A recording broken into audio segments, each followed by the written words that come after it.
Hi, everyone.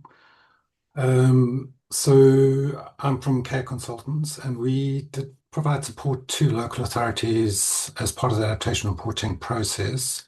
And in general, we do kind of operate in this space. And my presentation is kind of looking at some of the lessons we've learned over the last year, particularly for providing that support to develop these reports, and particularly the kinds of data that's available to local authorities. So maybe just to introduce our organization. So we are a cooperative partnership. So we're a group of consultants that operate in the UK, primarily in England and Scotland. And we kind of focus on the climate change space, decarbonisation and adaptation. And we provide a range of services. And I'm particularly interested in adaptation and risk assessments. So, so what we've kind of noticed is that in this adaptation reporting space, there's pretty good data at a national level, and there's kind of like a gap between this national data set and what has to emerge at a local level around adaptation reporting. So as the previous kind of presenters spoke about the CCRA in some detail, but basically the CCRA provides this national list of risks and opportunities. So the new CCRA4's got 45 risks and opportunities that are grouped into these themes. So you can see the 5 themes here. So that's a kind of basis that we've got to work from. And yeah, so what we can tell from the CCRA is that it kind of paints this national picture. But we kind of need to drill down to a local level to really understand what's relevant for local authorities. So kind of the next kind of key tool that we use is the Met Office's local authority climate services. This is quite new, and I think most of you probably come across and most likely haven't used it. And the LACS kind of looks at your key climate hazards for your local authority, and it provides these summary reports, which are very helpful in kind of painting a local picture around a risk assessment.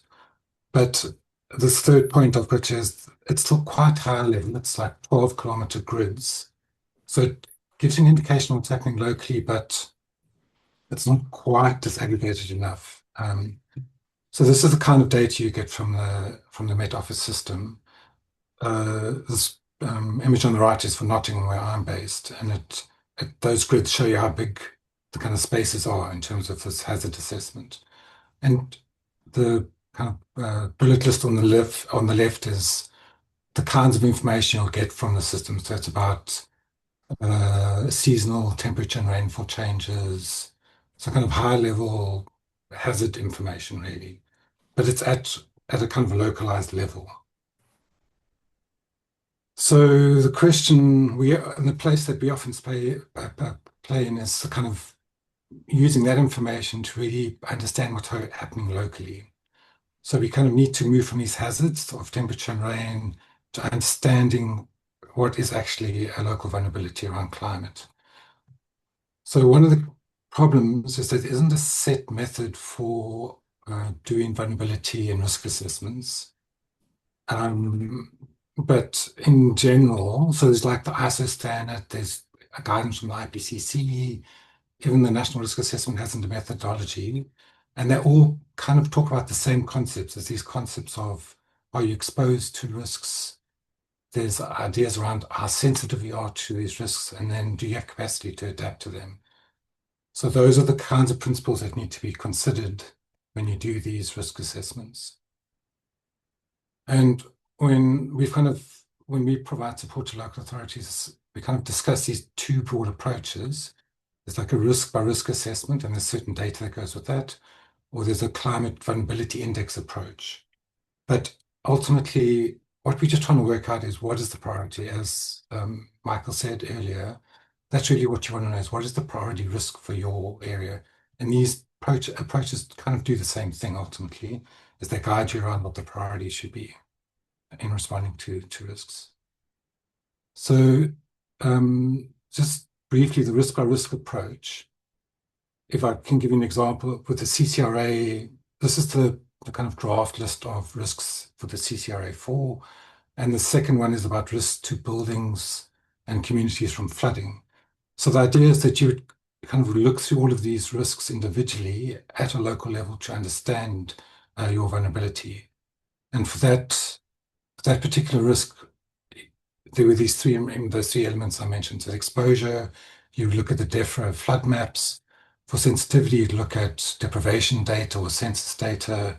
And adaptive capacity, you look at what's happening around, what plans in place, is there funding for flood mitigation, and so on. And that creates an understanding of vulnerability for that particular risk. And then you repeat it for each of the risks. This is the latest DEFRA flood risk data, which is really great. So this risk by risk approach, there's pros and cons.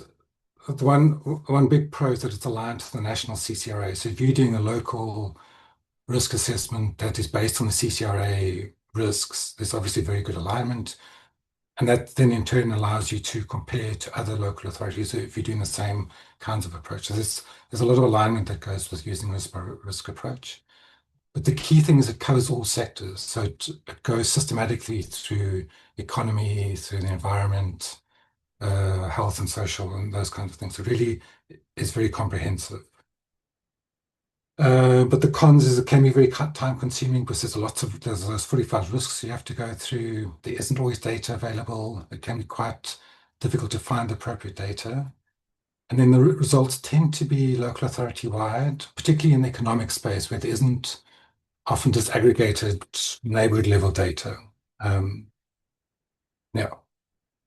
And then the second approach is the vulnerability index approach. And basically how this works is you kind of develop a composite score for different neighborhoods or areas within your local authorities using a combination of data sets. So you can see I've said you could include social data, so percentage of elderly, quality of housing, low income, and you can include climate data, and you combine that all together to create an index essentially for different levels of space. So, and there are climate vulnerability indexes that have been developed, or you can develop your own.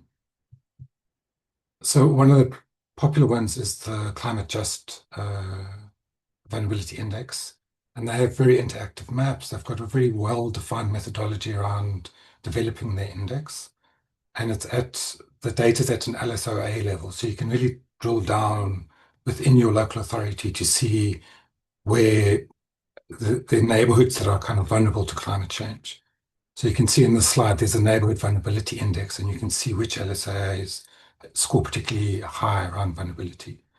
So that's a different approach, and it's kind of like a spatial indication of climate vulnerability. So the pros and cons here is if you use an existing vulnerability index like Climate Just, it's really worked out for you, so it's very easy to implement. And the data is very localized, and it's often at an LSOA level, so that's great.